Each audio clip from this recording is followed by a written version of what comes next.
Assalamu алейкум. Саламатсыздарбы, урматтуу биздин кесиптештер жана окуучулар. Адатка айлангандай эле ошол ар жума күнү 22:30 сиздер менен ошол Чакан чөйрөдө IT жолугушууларды өткөрүп келебиз. Бүгүнкү IT жолугушуубуздун коногу Pixof House'тун IT курстарынын жетекчиси Динара Бакирова айым. Динара эже менен биз чогуу окуганбыз. Так, бир минут. Анда Динара айым сөз башынан эле сизде болсун. Өзүңүз тууралуу кыскача тааныштырып, IT жолуңуз тууралуу кичине сөз кылып берсеңиз, анан бизде дагы суроолор болот. Макул, рахмат Турат агай. Мен жакшы эле окуп жатам да. Ооба, аябай жакшы угулуп атат, сонун. Хорошо, ошол Турат агай тааныштырып кеткендей, менин атым Динара. Мен азыркы учурда ошол Pixof House IT курстарынын жетекчиси болуп иштеп келем. Мен ITге негизи кадамды мектепти бүткөндөн кийин таштаганмын. 2010-жылы мектепти бүтүп, анан кийин кайсыл тармакты тандайм дегенде ошол IT жагына кызыгып, IT адиси болгум келип, бирок ал убакта биз жакшы түшүнчү эмес экенбиз да.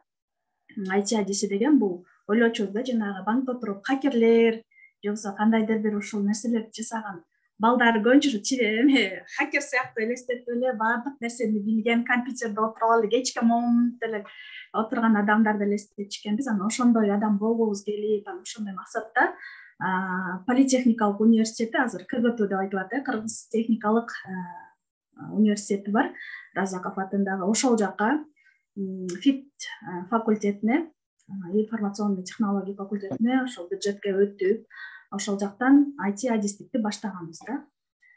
Негизи университеттеги база бул мындай жалпысынан база болуп эсептелинет экен. Ал жакта деген определенный бир тармакта, мисалы сиздер азыр студенттер Flutter тармагында окуп жатса, же болбосо фронт-энд, бэк-энд андай жок да. Университетте только общий базаны эле берет. Анан кийин эң ушу программирование высокого уровня деп коет, язык высокого уровня. Биз C++'ту өтүп баштаганбыз ал жактан. Эң эле ошол чоң тилдердин бири. Андан кийин Assembler, Delphi жана ошол сыяктуу эле низкого языка болуп ошол программированияны баштаганбыз. Бирок аларды өтүп жатканда деле биз программирование бул эмне экенин толук түшүнгөн эмеспиз. 5 жыл ошол универде окудум, бүттүм, ал жакта ийгиликтүү. Бирок мындай код жазып, ошол өзүм ойлогондой хакерлердей болуп, программист боло алган жокмун да. Андан кийин мен турмуш жолум башталды, окууну бүтө элек жатып, турмуш жолуна узап, анан бала чака, үй дегендей болуп, анан программирование менде токтоп калды да, ал боюнча. Саламатсыздарбы? Мен ошол студенттер менен учурашпай эле баштап кеттим окшойт. Баарыңыздарга кутман кеч. Аябай кубанычтамын, толкунданып атам бир аз. Андан кийин ошол үйдө балдар менен болуп, анан бирок физика сабагынан мугалим болуп иштеп жүрдүм. Анан бирок мен ошол ITге кадам, ошол убакта эле кадам таштагандан кийин бул ошо ITни мындай улантып кетиш керек болду. Тем более азыркы биздин учурда IT өнүгүп аткандан кийин менин дипломум ошол багытты болгондуктан мен ушул жактан дагы да ийгиликтерди жараткым келгендиктен курстарды издеп баштагам. Анан курстарды издеп атып, ошол Турат агай экөөбүз окуп калган, баарыңыздар билсеңиздер керек, Жұлдыз Академия курсуна ошо бесплатный основага өтүп кеткенбиз да. Анан ал жактагы окудук, 6 айдай окудук, аябай түнү менен отуруп алып, балдарды болсо күндүз карап, окууну болсо түндө кылып окуп жүрдүк. Кыйынчылыктар болду, кыйынчылыктар болгон жок, аябай эле көп эле кыйынчылыктар болду. Интернет менен ошол убакта карантин болчу, биз онлайнда отуруп окуганбыз. Аны сиздерге Турат агай айтып берсе керек. Турат агай ошо бизде модератор болуп көбүнчө Zoom сессияларды уюштуруп отурчу. Биз болсо тоже түнү менен отуруп алып, эмелерде отуруп, задачкаларды чыгарып, версткаларды кылып, биздин тармагыбыз фронт-энд тармагын окудук. Ошол көбүнчө ошол жактагы нерсе JS, HTML, CSS ошол группалаштырып Zoom сессия кылып эле ушинтип окудук. 6 айдай окудук, аяк жагында проект жаздык. Анан керектүү ошо буюрса курсту бүтүп, андан кийин жумуш издеп баштадым. Жумуш издегенде ар кандай компанияларды уже карап баштайт экенсиң, бирок негизи мындай 6 айлык база аябай эле аз да болчу. Аябай эле аз. Анан окуп аракет кылып аттык, бирок ошол учурда деле мындай биз жакта билбейм жалкоолук болду деп ойлойм да. Баягы программист айтылат го, күнүнө 8-10 саат окуса деле бул аздык кылат депчи. Биз ошо түнүксүн боюнча окуп, үй бүлө менен чогуу эме алып кеткенге аракет кылып окуп аттык, бирок ошол учурда мен ойлойм мындай дагы да болсо аракет кылса болот да, адам эгер кааласа. Бирок болгон аракетибизди жумшап аттык. Анан ошентип ар кандай компанияларга резюмелерибизди таштап, анан кийин бир-эки проекттер болуп, онлайн баягы стажировкалар болот. Эгерде азыр сиздер студенттер азыр жаңы окуп эме кылып атат да, бул жолду жакшы өтүп биле элеке. Резюмелерди таштайсың, ошо коркосуң дегенде ар кандай коркунуч сезимдер болот. Ошол мен требованияга туура келеби, менин эмелерим туура келбейби, көбүнчө эле ойлойсуң, ой, я никуда не подхожу, я никчемный человек деп өзүңдү ошондо сезген учурлар болот. Бирок ошого карабастан баягы иштеш керек, окууну бүткөндөн кийин аракет кылыш керек, аракет кылсаң берекет болот дегендей. Ошентип аракет кылып атып, анан кийин Pixsoft House, Pixsoft негизи компания болуп ачылган. Бул Pixsoft разработка Эсениязов түзгөн компания. Андан кийин ошо курс башталганда, ошо 2020-жылы биз окууну бүтүп, күзүндө болсо ошол курстар жаңы ачылып баштаганда, анан ошол курстарга менторлорду издешкен да. Ментор анан плюс параллельно проекттерди жазып, ошондо өнүгө турган. Анан ал жака биз ошо Наргиза деген дагы бир одногруппницабыз бар. Бирок аябай жаш тааныйт. Ал кызыбыз менен чогуу. Азыр Чикагода, Америкада буюрса, ал жакта да окуусун улантып атат. Ошол кыз биринчи барды ал жака, анан мен ал жака деген эң кызыктуусу группалашым бар болчу да, ошол компанияда иштечү да, iOS, Android разработчик болуп иштечү. Анан мен ал группалашым болгондуктан эми тааныштарыңа да ушундай эме кыласың го, тааныштарыңа айтып, стажировка таап бер деп, анан ага да стажировка таап бербейсиңби десем, хорошо, резюмеңди жөнөтүп кой деди да. Анан ал компанияга резюмемди жөнөтүп койсом, бирок ал каралган жок. Бирок мен күтүп аттым, ай эмне болду, качан эме кыласың деп улам байланышып коем. На самом деле келип туруп кайра мени Наргиза чакырып калды да. Наргиза чакырып, эсен өзү бул тараптан, ошондо мага бул тараптагы эшик жабылып турса, кайра ошол эле компанияга сол тараптан эшик ачылды десем болот. Анан барып, ошол собеседованиемде катышып, сүйлөшүп, анан кийин стажировкага өтүп, стажировка 3 ай стажировка жасадык, проекттерди жаздык, студенттерди окуттук. Анан 3 айдан кийин официалдуу түрдө компанияга орношуп иш баштадык да. Ошол компанияга кирердин астында дагы мага мындай онлайн проекттерди көбүнчө ошол көп эле программисттер ушундай технический задания берет, анан онлайн стажировкадан проекттерди буну жасагыла, аны жасагыла деп ошондой эле болот. Ошондой проекттер дагы болду ортодо, бирок мен аларды четке кагып туруп, анан бул жака офлайн иштегим келди да. Ошол моментте баары бир 3 компания дагы мага приглашение берген. То есть эмелер технический задания берген бир компания онлайн стажировка алган.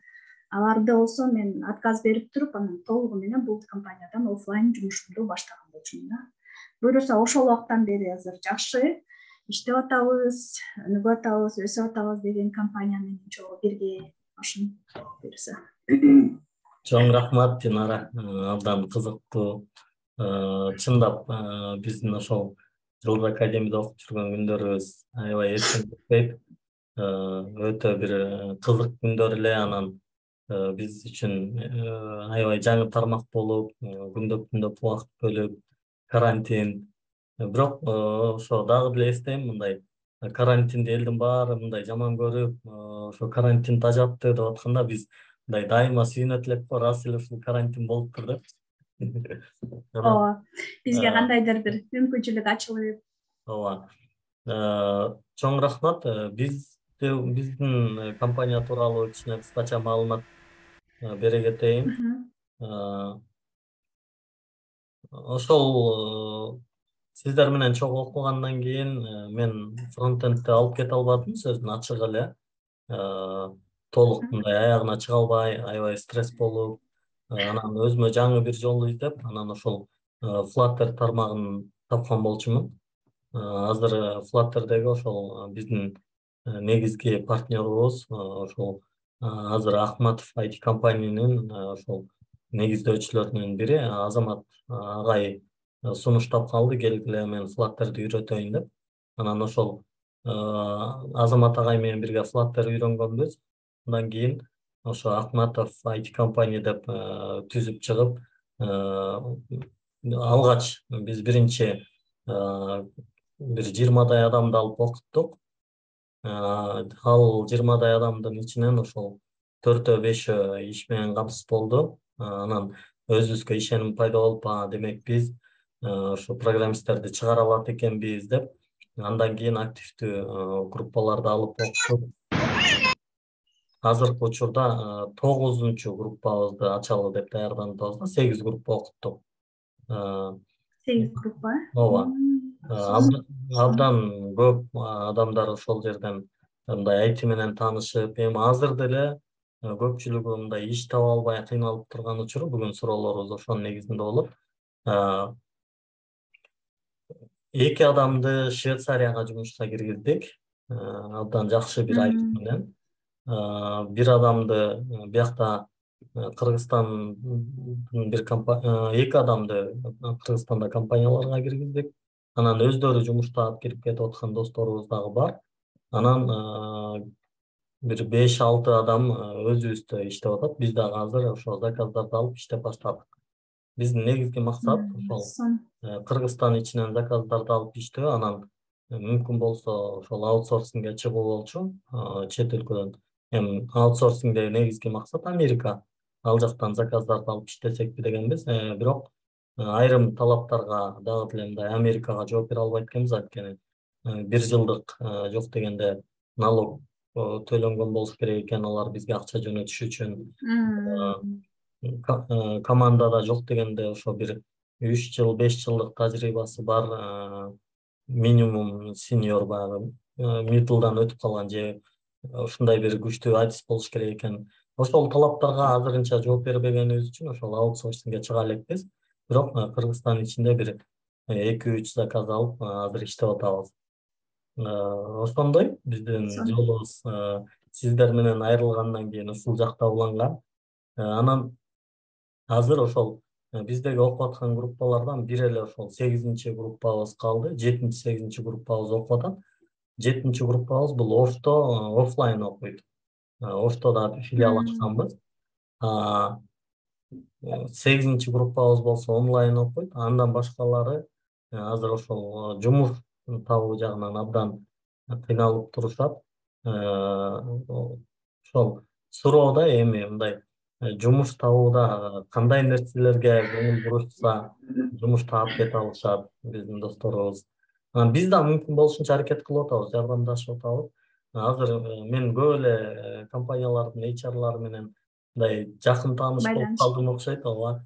Анан айрым компанияларга биздин балдардын баягы тажрыйбасы жетпей атат. Бирок ошентсе деле алар даяр да алганга. Анан эмнегедир, мисалы бүгүн бир досубузду, кесиптешибизди Кыргызстан банкка сунуштасак, өзү отказ кылып койду да. Мен дагы кичине даярданып алайынчы деп, анан аябай жаман болдум мен. Коркуу сезимби? Ошого сиздин мындай кеп кеңештериңиз кантип жумуш издеп, кантип тезирээк кирип кетишсе болот? Жакшы суроо. Негизи баардык ошол курсту бүтүп окуп бүткөн адамдардын көйгөйлүү маселеси бул. Бул жакта азыр студенттер окууну бүтүп койгондор да барбы ошондо? Же бир определенный группаңыз барбы? Курсту бүткөндөр бар, окуп аткандар бар, иштеп аткандар бар. Биз баардык эле команданы бул жакка топтоп келдик да. Жакшы. Мен эми айтат элем, биринчиден бул биз ошо IT деп эме кылабыз, технический hard skill деп айтабыз. Hard skill бул именно ошо программированиядагы билген скиллдериң да. Бирок билбейм, баардыгы эле мен деле ошол көп эмелерге барам. Мен азыр өзүм программист эмесмин. Мен азыр деген программа жазбасам дагы, бирок ошол именно жетекчилик жакта HR, проект менеджер катары ушундай нерселер менен көп аралашып калдым. Анан көптөр айтат да, ушу жакшы адам болуш керек депчи. Биринчи жакшы адам болуш керек, анан кийин ишиңди сүйүш керек да. Ошол кылып аткан нерсеңе действительно ошол нерсе сага жагабы да, канчалык жагат. Анткени баягы интервьюга барып, hard skill'дериңди көрүп, көбүнчө резюмеден ошо hard skill'дерди көрүп туруп, анан кийин чакырат да интервьюгачы. Hard skill'дери күчтүү экен, моундай кылат экен, жасай алат экен бул. Анан ошол жерге барып туруп, мен ошону жасай алам деп туруп, өзүңүздөрдү интервьюда эле билинет да адамдын кандай адам экени, канчалык бул нерсеге ынтызар экеничи. Ошол проектпи, командада иштейби, жаңы проектпи, Американын проекти кандай болбосун көзүндө жанып турган от. Ошол маанилүү деп ойлойм. Анан ошол команда менен иштешип кете аларын, проект менеджер болобу, дизайнерлер болобу, ошол эле командадагы башка мүчөлөр болобу, ошолор менен тил табышып кете алары. Анткени биз деле ошол азыр Pixoft House'да 40 жумушчуларыбыз бар. Мен жаңы иштеп баштаганда биз 5-6 эле сотрудник менен баштаганбыз да. Эки направлениям 5-6, азыр ошо 40ка жакын адамдар бар. Ошол 40ка жакын адамдын 30дайын где-то жумушка мен ошо эсен менен чогуу алдым десем болот. Даже көбүнчөсүн ошо мен өзүм ошо интервьюдан өткөрүп, собеседование кылып. Анан ошол жерде адамдарды чувствовать этесиң да, ошол нерсеге өзү канчалык каалайт, көзү күйөт, жаңы идеяларды, жаңы нерселерди алып келгенге канчалык даяр. Анан ошол команда менен коннект болуп, коммуникациясы канчалык күчтүү болсо, ошончолук жакшы да. Анткени бизге зачем да, мисалы бир адам келип туруп, жөн эле отуруп код жазат, же болбосо жөн эле мындай жумушту кылат, бирок эч ким менен сүйлөшпөйт, командага негатив жаратышы мүмкүн, же болбосо дагы башка нерселерди алып келгенден көрө, биз деген позитивный, оптимистичный, энергиясы толтура, көзү жанган, жумушун сүйгөн, ушундай эмелерди жаш адам болобу же улуу адам, бул жерде возраст эле роль ойнойт чынындачы. Даже дискриминация половой биз уже ушул Америкадагы, Европадагы системаны ушу Кыргызстандын IT дүйнөсү негизи чындап эле мындай таза азырынча эме да, баягы Кыргызстандагы популяризация болуп кеткен нерселер азыр ITде мындай биз деген жаңы көз караш менен карап, ошо главный ошол нерсени от души, мындай айтканда, орусча айтканда от души кыла турган адамдарды биринчи орунга коебуз. Нежели бул жакта жумушун жакшы билген, код жазган кыйын сотрудник, бирок ошол эле учурда ал негативный же болбосо вообще мындай адамдар менен эме кылбайт, эчтеке өзү менен өзү болгон адамдардан көрө ошондой болуп. Ошон үчүн мен сиздерге чакырат элем, ошо soft skills'ти биринчиден soft skills'ке да көбүрөөк маани бериңиздер. Анан азыр жумуш издеп ошо кыйналып атсаңыздар, Таратага эле деле айтып атса керек, көп жактан деле угуп атсаңыздар керек, проект болуш керек да. Көрсөтө турган бир жөн эле даже азыр сиздер сайт жасап ушундай проект акыркы окуунун эмесинде барбы билбейм. Ошол көрсөтө турган же GitHub'дагы кодуңуздар да, ошол роль ойнойт. Же болбосо кайсы проекттин үстүнөн иштеп туруп, эмне задачаларды чечкенсиз, кандай чечкенсиз да. Ошол нерсеге басым жасасаңыздар, ошол жакшы роль ойнойт да. Рахмат. Чындап эле азыр деги эле мындай IT эле эмес, көп эле тармакта ушул адамдык сапатка көп маани бериле баштады окшойт. Адам менен адам табышка билсе, сиз айткандай мындай дайыма командага позитив тартуулап турса, биз ишенебиз негизи. Бизде окугандардын көпчүлүгү эле мындай позитивдүү, жакшы адамдар. Ал жагынан жакшы эле болуш керек. Анан акыркы 2 айдан бери дагы ошол окуу бүтүп, бирок иш таба албай досторубуз отуруп калган үчүн аларды мындай бош калбасын, кайра баягы ушул жаман да, мындай окуп туруп унутуп калган жаман да. Анан ошону унутуп калбасын деп биз өзүбүз алып иштеп аткан проектлерге стажер катары кошуп койгонбуз. Мисалы GitHub'да коддору бар, колунда даяр проектлер бар. Кудай буюрса, ошол алдыбыздагы келе жаткан жумада 2 проектибизди уже Play Marketке чыгарабыз деп турабыз. Кудай буюрса. Анан 3-чү проектибизди баштайбыз. мындай колдоо көрсөткөнгө нерсе бар. Hard skill жагынан Кудайга шүгүр бар. Эми ошол баягы soft skill'дарды жакшы өнүктүрүп эле ишке кирип кетүүгө аракет кылышса абдан сонун болот эле. Эми негизи эле азыр мындай окуп аткандар үчүн дагы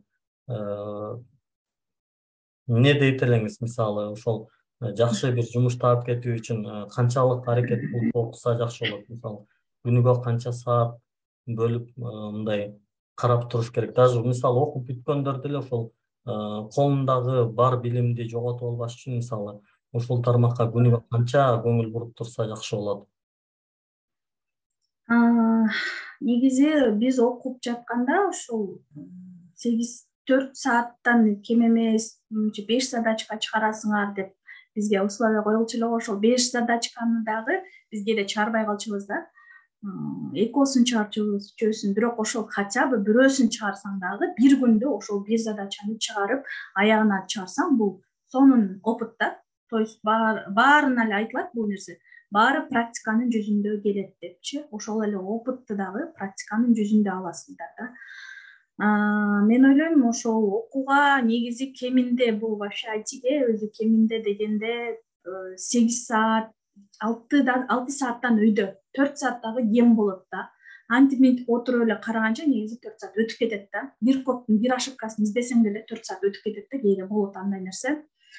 Анан демотивация болосуң, ошибкаң чыкпайт, демотивация болосуң, ноутбукту жаап коюп кайра ачкың келбейт, андай ситуациялар болгон, тыштагың келген учур болот, же болбосо үйдөгү личный проблемалар болот, балаң ооруйт, же дагы бир нерсе, же дагы бирөөнүн бир нерсеси болот, ал жака барыш керек, бул жака барыш керек бул. Бирок эгерде сиздердин максатыңыздар действительно ушул нерседен жакшы бир результат чыгарам десеңиздер, максатыңыздардан тайбаңыздар. Түз ошону көздөй карай кете бериңиздер. Анан дагы бир эме берем, совет берем. Бул деген бириңиздерге болгон поддержкаңыздар. Мисалы, ошол эле Турат агай болсо деле айтып атат, стажировка, чтобы бириңердин ортоңордо коннект жоголбосун, коммуникация жоголбосун, же болбосо ошол жазган эле нерселериңиздерди унутуп калбаш үчүн бириңиздерге челлендждерди кылып туруңуздар да. Давай бүгүн буну кылалы, эртең буну кылалы. Же болбосо бир адамды сиздер байкайсыздар да, могу группалаш. Менде деле ошол нерсе болгон. Мен акыркы проект жазып атканда аябай интернет деген ошол коронавирустун интернеттагы жаман неме болгон да, слабый болуп, сабакка кирсең уже все зависает. Эшикке чыксаң тартат, үйдөн тартпай калыпчы. Анан мен уже акыркы проекттерди жасап атканда уже окууну бүткөнүмө деле ишенбей, көзүм жетпей проект жасабаймын го деп ойлогом да. Бирок ошол эле Наргиза, ошол эле кыздар группадагы Динара карап отурсаң дагы, хотя бы карап отурсаңыз дагы болуп туруңуз, ошол зумда чыкпаңыз. Ошол связьти терять этпей деп биз күндө ошентип созвон кылчубуз да. Турат агайды билем, ошол акыркы учурларда сиз дагы бир аз демотивация болуп, бирок мен билчүмүн, сиз ошондо сиз көбүнчө эмеге бэкэндке кызыгып баштаганыңыздычы. Бэкэндке ошол жака көбүрөөк басым жасап, биз ошол зумда ошол связьти терять этпеш керек да. Могу ортодо бириңиздерге болгон поддержкаңыздар, группалаштарга болобу, башка адамдарга болобу жардамыңыздарды аябаңыздар. Сиздерде мурун окуп кеткендер бар. Негизи эле ошол дем күч берип турган бирөө болсо аябай сонун мотивация. Моундай жолугушуулардын дагы эмеси ошол да, мотивация бериш керек. Мотивация дайыма эле түшө берет бул нерсечи. Бир күн кодуңдун точкасын таппай калсаң деле мотивацияң түшөт, задачкаң чыкпай калса деле мотивацияң түшөт, үйүндө проблемаң болуп калса да мотивацияң түшөт. Андан көрө башым оорутпай эле тиги барып эле тиги. Бирок сиздер бул жака эмне үчүн келдиңиздер? Ар кимдин өзүнүн максаты бар да. Жашоосун оңдойм деген, же болбосо ушул айтиден мен жашоомду өзгөртөм деген, же болбосо жакшы зарплатага чыгам, жакшы бир нерсени көрөм. Жөн-жөнүнөн адам келбейт да бул нерсегечи. Анан кийин ошон үчүн максатты жоготпоңуздар деп айтмакчымын. Анткени мен деле университетте 5 жыл окугам, бирок 5 жылдан кийин деле ошо мектепте мугалим болуп иштедим. Мугалим болуп иштеген неблагодарная работа экенин көрүп туруп, анан все, мен кайра айтиге кетем, и ошону до конца кылам деп өзүмө сөз бергем. И ошол нерсеге чыктым деп ойлойм. Бирок өзүңүздөр билгендей айтинин эмеси түгөнбөйт. Окуусу дагы, өнүгүүсү дагы. Азырга чейин деле биз деле ошондойбуз да, дагы делечи. Кээде туруп мотивацияң түшөт, же болбосо дагы бир нерсе болот. Өзүңдү кээде аябай эме сезесиң, салыштыра бересиң да адамдар ошо. Бирок өзүңүздөрдү только өзүңүздөргө салыштырыңыздар. Мен азыр ошол нерсени үйрөнгөм. Мисалы 2 жыл мурун Динара кандай эле, азыр кандай болду, кандай ийгиликтерге жеттик. Күндөн күнгө сиздер кайсы нерселерди кылып атасыздар да. Только жакшы нерсеге умтулуп атасыздар. Ошол нерселер плюска чыгыш керек. И ошол нерселерди мындай өзүңүздөргө мотивация катары колдонушуңуздар керек да. Ошол эле мисалы мен ачык эле айтып кетейин бул нерсени. Мисалы зарплатадагы деген нерсе бар да, баарын кызыктырат да. Бул мени дагы ошол учурда азыр деле көп адамдарга бул суроону бере беребиз. Мындан тажабайбыз, бергенден баарына кызык. Мен мисалы ошол убакта эң Кыргызстанда среднийден дагы мындай даже бесплатно деле баштасак стажировканы азыр Кудайга шүгүр да. Кудайга шүгүр, ал убактагыдан жакшы эле көп эле эсе акча таап дегендей иштеп ошон үчүн мотивацияңыздарды эч качан түшүрбөңүздөр. Чет эле элдер айткандай бул нерсе жакшы, бул нерсени мен ушинтип айтам да. Мен студенттерге да көп ушундай сабактарды өтүп эме кылганда мээнет кылсаңар мээнетиңер жанат. Бирок силер жөн эле жалкоо болуп, жөн эле ары бери кирип чыгып жүрсө, анткени азыр жаш балдар, жаш кыздар бар, кээрлер болсо ушу жөн эле келип алат да, тиги ата энесинин эмеси менен же болбосо мындай максаты деле жок келип алгандар, алар орто жолдо калат да. Бул уже естественный отбор деп коет. Бирок осознанно келген адам бул жерден результатка жетет. Мен буга көп уже көрдүк. Биздин деле окуучулар ошо сиздердикиндей болуп иштеп аткандары бар, азыр загранга кеткендер бар, Америкага кеткендер бар. Ошон үчүн мээнетиңиздер жанат. Мээнет кылгандан тажабаңыздар. Рахмат. Чоң рахмат, аябай баалуу, өтө сонун сөздөр болду. Буга чейин дагы кичине пландап жүрдүм эле, бирок бүгүн ушул жерден токтоп алайын. Кудай буйрса, биз жакынкы аралыктарда ошо Бишкектеги командаларыбыз, Бишкекте окуган студенттерибиз менен чогулуп, сиздерге бир зыяратка барып кетели. Сөзсүз түрдө келиңиздер. Жак жайып жасалабыз. Дайыма ачыкпыз. Урматтуу IT жолугушуунун катышуучулары, сиздер азыр суроо даярдап, колуңуздарды көтөрүп туруңуздар. Ага чейин мен Динарага акыркы менин акыркы суроомду берейин. Pixoft House'та сиздер ошол менин билишимче жанагы кибер security иштерин кылат болушуңуздар керек эле. Анан мобильный же веб-сайттагы заказдарды алып иштейсиздерби? Мисалы мобильный бизди кызыктырган жагы ушул да. Эгерде сиздер мобильный разработкаларды кылып аткан болсоңуздар, сиздерде кайсыл тилдер же кайсы технологиялар колдонулат? Бизге жакыныраак жери барбы? Эми бунун максаты ачык эле. Эгер Flutter бар болгон силерди түртөбүз деген сөз. Негизи Flutter жаңы направление болуп кирди. Мен дагы бул Flutter боюнча көп маалыматым жок экен. Бирок билем, бул как фронтты дагы, бэкти дагы мобильный разработка сыяктуу эле жазып кое турган язык, ошондой деп. Flutter өзү фреймворк, Dart тили менен жасалган. Dart JavaScript сыяктуу эле чоң тил. Негизи бэкти деле өзү жасай алат Dart менен, бирок бүгүнкү күндө биз бэкенд катары Firebase'ди же AWS'ди колдонууну сунуштап келебиз. Пока арабызда бэкендчиктер деле жок да, бирок мобильный разработкаларыбызда ошо Firebase'ди колдонуп атабыз. Кийинкиге ошо AWS'ди колдонсок деген оюбуз бар. Flutter ошондо неме сыяктуу эле, мисалы React.js сыяктуу эле фреймворк. Даяр виджеттер менен, даяр блоктор менен мобильный приложение жасай турган. Мунун эң чоң артыкчылыгы бул кросс-платформный болгону. Негизи iOS'ко дагы, Android'ке дагы өтө тездик менен, мындай бир код менен приложение жасай алса, анан Flutter күндөн күнгө ушунчалык тездик менен өнүгүп баратат. Мисалы өтө эле жакынкы аралыктарда десктопко дагы жасай приложение жасай турган, веб-сайт жасаса боло турган, Linux'ка дагы, macOS'ке дагы приложение жасаса боло турган болуп, уже апгрейд болуп атат. Күндөн күнгө жасалып атат, өнүгүп атат. Ошол мен Flutter боюнча не жакында эле угуп баштадым, анан мындай углубленно изучение кылган эмесмин да. Бизде кибер security жок, биз кибербезопасность боюнча эмес. Бизде азыр эмнелер Pixsoft'tu, өзүнчө Pixsoft Health бул обучение тарабыбыз да. Ал эми Pixsoft компаниясы только разработка. Ал жакта бизде аутсорс бар, во-первых, Америка, Европа толтура жактан проекттери, плюс бияктын Кыргызстандын и плюс СНГнын немелери да, проекттери. Анан еще внутренний проекттерибиз бар.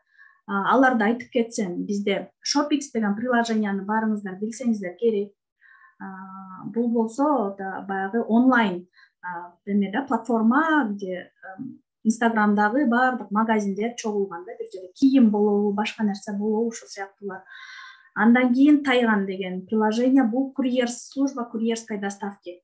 То есть сизге бир нерсени бир жака жеткирүү керек болсо, же магазиндерге, ошол сыяктуу нерселерге приложениядан эле заказды базып турат, курьер келип алып барып жеткирип, ушундай да. Региондор боюнча азыр ачылып атат. Буну Тайганды дагы азыр полностью региондорго запуск кылып, жаңы апдейт кылып туруп, жаңы версиясын кетирип атабыз.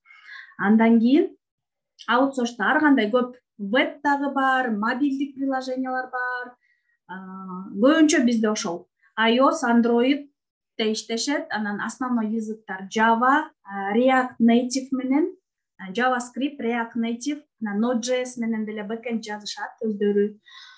Плюс C# менен дагы бэкенд жазылат. Ошол Shopix приложениясынын C# тили колдонулган.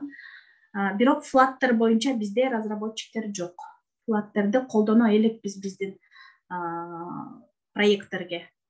Ошол Java менен бэкендин, JavaScript менен фронтендин, анан React Native, ошол сыяктуу бирине жакындашкан тилдер да. Анан Android, iOS өзүнчө кетет. Чоң рахмат. Ошол. Ишиңиздерге ийгилик. Бизде эми катышуучуларда суроолор болсо керек. Надырбек мырзада, Надырбек агайда суроо бар экен. Сурооңузду берсеңиз. Саламатсыздарбы? Саламатсызбы? Жакшы. Саламатсызбы. Суроо берерден мурун сиздердин жетекчиге рахмат айткым келип турат, Эсенниязов. Биринчи программа боюнча маалыматты мен ошол жигиттен алгам да, интервьюсунан. Ал убакта Сайбертекте иштечү.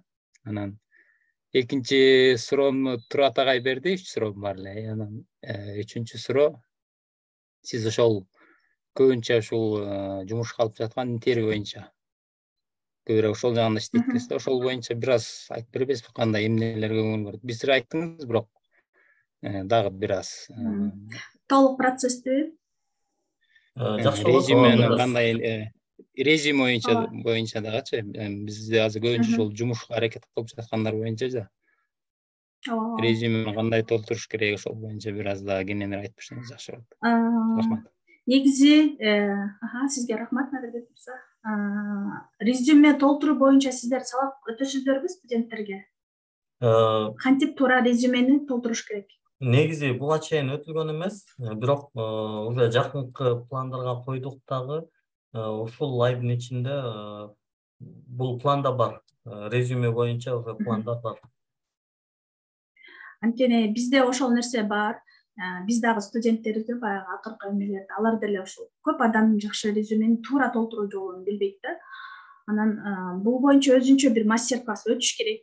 Определенный кандай кетиш керек дегенде ошол мастер-классты өтүп беришиңиздер керек да, Турат агай, негизинен. Сизди карыздар кылабыз. Же болбосо ушундай конокторду чакырып, менен дагы жакшы билген, именно технический частын менен дагы жакшы билген бизде дагы специалисттер бар. Кааласаңыздар, аларды деле чакырып берсек болот да. Резюмедеги эң башкы нерсе бул эмне? Биринчи эле баягы опыт работы кетет да, бирок баарыбызда эми аты жөнүңүз, как положено, анан баягы семейный положение, аркы берки дегендер негизи бул айтиде маанисиз эле нерселер да. Полуңузду, семейный положенияңызды негизи ал нерсени, бирок мен айткым келет, Кыргызстанда ушул нерсеге аябай басым жасаган адамдар көп. Анткени мен өзүм дагы собеседование барганда, например, KICB банкка барганда, мен бул курсту окуп жаткандын астында барган болчумун. Угуп атабы? Ооба. кайсы банкка барганда ошол эле суроолор берген. Мисалы, женский эмени мындай басынтып да ушундай деле кабыл аласың да бул нерсени. Анткени балаң барбы, анан балаңды тиги ким карап калат, ооруп калса эмне болот, анан кийин түнкү сменага келип ой, задачалар бүтпөй калса түнү менен иштейсиңби, ушул сыяктуу аябай мындай аял кишини мындай басмырлаган нерселерди түшүнсө болот да. Анан давай наберегу договоримся, сен мындай болсо мындай болот деп мага айт деп. Анткени биздин жашоодо бул билбейбиз да туурабы, кайсыл жерде кандай болуп кетет. Анан дагы канча жыл бизде иштейсиң, планың барбы дагы төрөгөнгө деген сыяктуу неадекватный вопросторду берет да. Бул менин оюмча ойлойм аябай эле женский эмени полду мындай гендерное неравенство да. Ошон үчүн бул нерсеге мен дагы мындай каршымын. Биз азыр ушу жумушка алып атканда резюмеде, мен резюмени айтып баштагам, бир аз алыс кеттим. Резюмеде ошол нерселерди көргөзбөй эле коюш керек да. Бул маанилүү эмес да менин оюмча. Балким келгенде жашыңыз ошончолук кызык болсо мен суроо алам дейм. Жашыңыз ошончо мага кызык болсо мен бир суроо берсем айтып кое бересиз да. Ал эми резюмеде бул нерсе аябай маанилүү деле эмес. Адресиңиз, эмейлиңиз, контактыларыңыз туура болуш керек. Андан кийин кете турган нерсе бул опыт да, сайенстик эмелерди айтыш керек.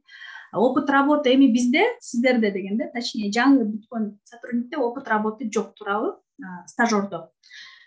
Бул жерде эмнени жазасыздар? Сиздер кандай задачаларды решать эткенсиздер? Мисалы, какой-то биз өзүбүздүн студенттерге айтабыз, алар акыркы этапта проект жазышат да. Ошол проектте эмне тасктарды жасады?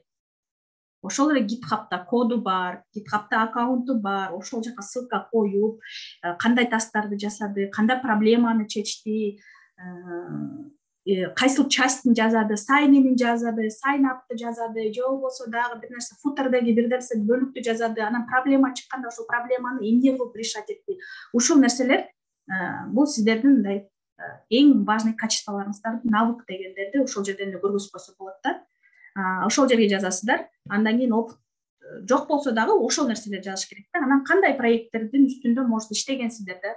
Ошон үчүн айтып аткой, жана макет болобу, бир нерсе болобу, как эме катары, портфолио катары чогултуш керек да. Окууда болуп жасалабы, кандай болсо дагы ошолордун эмесин кое бериш керек да.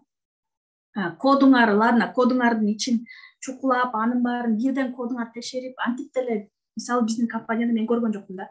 GitHub'ын ачып алып, анан кодун аябай ичин чукулап, анан бирсиде карайбыз, бирок коддун жазылышын карашат. Биз технический, биз өзүбүздүн мисалы кайсыл жумушка кайсы позицияга алатсак, ошодогу мидлдар, сеньорлор карайт, кодун карайт, анан коду болсо более-менее уже что-то понимает, анан кийин дальше каралат да. Бирок анын ичиндеги бүттүгүн ар тидо карап чыкпайт эч ким делечи.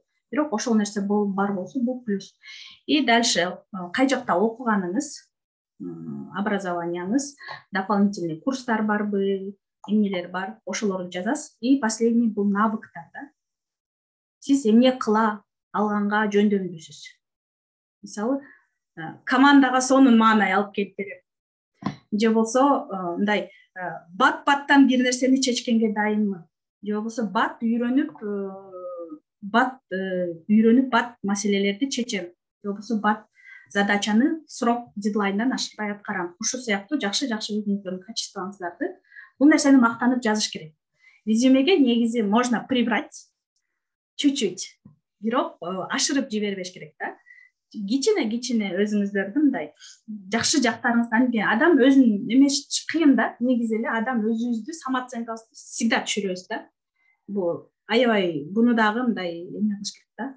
Өстүргөнгө аракет кылыш керек. Ошо самооценкаң өзүңдү туура баа бергенге үйрөнүш керек. Ошол жерде действительно сен ошол нерсени кыла алсаң, эмнеге жазбайсың да? Ал нерсе менен эмнеге мактана албайсың?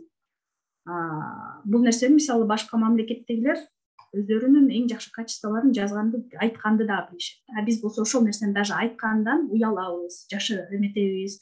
Анан резюме ошондой технический биринчи бул ошондой болот. Резюме негизи ушул основной нерселер да, ошол опыт, анан кийин навыктар и окуу жайың. Каякта окугансың, эмне окугансың, ошолор боюнча каралат. Анан биринчи бул компанияга келген нерсе бул резюме болот. Резюме деген эмеси классический болуш керек да, мындай дизайны ашып түшүп кооздолуп, ар кандай шрифттер менен кооздолбой, бир түрдүү шрифттер менен көзгө жагымдуу болгон, Анан резюмени бир күндө жазып койгон бул туура эмес да. Резюмени жумалап жазыш керек. Сиз биринчи өзүңүздү изилдеп чыгышыңыз керек. Ошол суроо ответтерине жооп берип, мен эмнени жакшы кылам, ошол мен айткан эле нерселерди. Анан аны жазып туруп, аны жазгандан кийин дагы бир адамга текшертиш керек. Балким жаныңыздагы уже жумушка орношкон бир таанышыңыз бар, же болбосо кандай бир HR'лар барбы, ошолорго бир көргөзүп, бир окутуп койсоңуз бул жакшы болот да. Жөн эле сразу рассылать эткенден көрө ошонтиш керек резюмени. Анан резюме жөнөткөндөн кийин ошол компаниялар тууралуу дагы маалымат алыш керек. Анткени HR'лар жаман көрөт. HR'лар баягы чалып туруп, анан кийин собеседование чакыргандан сиз каяктан чалдыңыз эле дегенде, бул аларга аябай жаман тиет да. Ушунча эле тим эле компаниялардын баарына эме болуп атасыздар дегендей, анча серьезно карабаган адам катары кабыл алып да, ушинтип сураганда. Ошон үчүн кайсы компанияга качан жөнөткөнүңүздү дагы карашыңыздар керек. Биринчи впечатление бул аябай чоң роль ойнойт. Анан ошол келгенде технический задание берилет. Технический задание деген бул эмне? Мону кылып берсең, же задачка берилет, же болбосо баягы кодуңду ачып көргөзтөйт, же кандай проекттин үстүндө иштегенсиң, ошолор канча ичкенсиң. Именно ушу технический собеседование өтөт. Андан кийин техническийден кийин дагы отуруп сүйлөшүп, HR-лар менен, менеджерлер менен отуруп сүйлөшүп, компаниянын жетекчиси менен же болбосо отуруп сүйлөшүп, ал жерде уже качестволорго, soft skillsтерге, биздин командабызга туура келеби, ошол нерселерди карап адамды.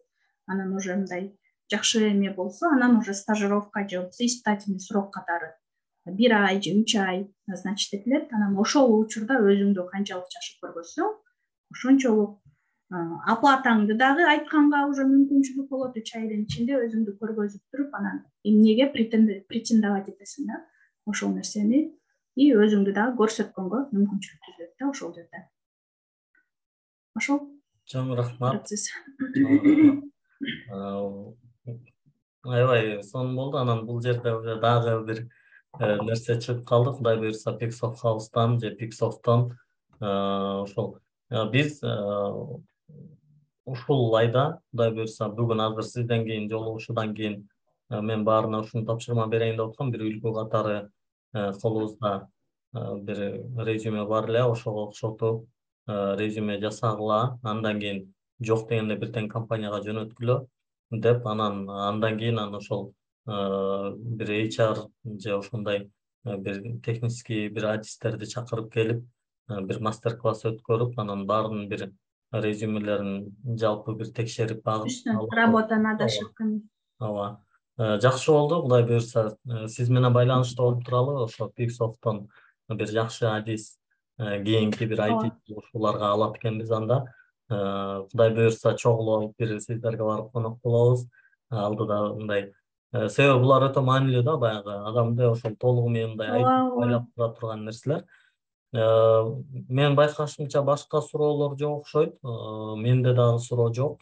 Сизге чоң рахмат. Эгер сиздин айта турган ойлоруңуз болсо, же сиздин суроолоруңуз болсо, бир 3 минутта, 5 минутта сизге бир эркин микрофон кылалы. Бул жакта чаттагы бир суроого түшүнүктүү эле болду окшойт, Мен каерде иштейсиз, укпай калдым, иштейсиңби? Pixsoft House компаниясында иштейбиз. Гүлнара эже. Так. Анда эмесе, ошо сиздердин келип бергениңиздерге рахмат чоң. Баарыңыздар ушул аягына чейин угуп, бул нерселерди негизи ошол баарыбыз эле мындай угуп коюп, калтырып койбош керек да. Ушул уккан нерселерди применять эткенге аракет кылыңыздар да. Ошол резюме болобу, жазып үйрөнө бериңиздер, аракет кыла бериңиздер, компанияларга жөнөтө бериңиздер. Бир жери болбосо бир жерден сөзсүз түрдө жумуш табылат деп ойлойм да. Турат агайдын өзүнүн сонун сөзү бар. Жумуш өзү таап, жумушун жакшы билген адиске жумуш өзү таап келет депчи. Эгерде сиздер ошол нерсеге даяр болуп, анан психологический дагы бир нерсе бар да, биз подсознаниябызда коркор эмеспи, азыр бир студентке жумуш табылды, анан кийин барбай койду деп атпайсызбы? Могул жерде өзүбүзгө разрешение беришибиз керек да. Бул психологический жактан саналат. То есть качан сиз морально ошол жумушка дайын болсоңуз, ошону кабыл алууга дайын болсоңуз, ошол жумушка сиз орношо аласыз. Ошол эле KCB банкка мен деген барганда, интервьюга барганда, өзүм могул жерде дагы мындай каалабай толугу менен даяр эмес болчумун да ошол нерсеге, бирок ошондо мага отказ беришкен да. Собеседованияны чыккандан кийин, анан мен аны чыккандан кийин ух деп сүйүнгөм да, негедир. Значит, бул жерде өзүңө мындай разрешение берип, ошол нерсеге дайын болушубуз керек да. Бул психологический жактан ошондой нерсе бар. Ошон үчүн мы должны себе разрешить. Анан мотивацияңызды түшүргөңүздөр. Демотивация боло бересиздер, бул айтиде күндө эле боло турган, жолуга турган иш. Негизи ошо мотивация берип турган адамдарды же болбосо мотивация ала турган нерселерди таап туруңуздар. Бат эле ошол демотивация болуш оңой эле. Жоготпоңуздар мотивацияңыздарды. Буюрса, айтинин аркасында көрүп атасыздар, келечек ошол жакта. Сиздер туура жолду тандагансыздар. Ошол жолду аягына чейин чыгарганга аракет кылыңыздар. То есть аягы деле чыкпайт болуш керек эми бул жолдун. Ойлойм, бизде али үйрөнө тургандагы нерселер абдан көп, бийик багындыра турган бийиктиктер дагы көп. Ошон үчүн баарыңыздарга ийгилик, баарыңыздар жумушка орношуңуздар, жакшы иштеп аткандар дагы да болсо карьералык өсүштөрдү каалайм. Үй бүлөңүздөрдө тынчтык болсун, аманчылык болсун. Кыргызстаныбыз өнүгө берсин, сиздерге окшогон адамдар, биздерге окшогон адамдар ушул жака салымын кошуп, буюрса чоң IT, азыр айтып атпайбы баягы эмелер, IT хаб болот, Кыргызстан, Центральный Азиядагы IT хаб болот деп, ошол нерсени кылганга аракет кылалы. Ошентип бири-бирибизге жардам көрсөтүп, көмөк көрсөтүп. Рахмат баарыңыздарга келип бергениңиздерге. Чоң рахмат Динара. Абдан сонун акыркы сөздөр да аябай сонун мотивация болду. Комментарийлер бардыгы сиз үчүн ыраазычылыктар, көрүп атсаңыз керек. Эми мындай мотивация берген жагынан Кудайга шүгүр эле болуш керек, группага жакшы эле мындай дайыма өзүңүз жакшы билесиз, Жылдыз Академиядан бери дегендей, мындай сүйлөгөндө дем күч катары көп эле жакшы нерселерди айтып турабыз. Анан дагы деле болбой ошо меники жетпей калбасын деп, ошо сиздерге окшогон уже жолун таап келип аткан адамдарды чакырып атабыз. Ийгилик каалайм, сизде дагы карьералык өсүштөр болсун. Бала бакыраңыз менен, үй бүлөңүз менен дайыма тынчтыкта жашаңыз. Өлкөбүз өнүгө берсин, ар бир инсан өнүгө берсин. Сизге ийгилик, чоң рахмат. Рахмат сиздерге. Көрүшкөнчө.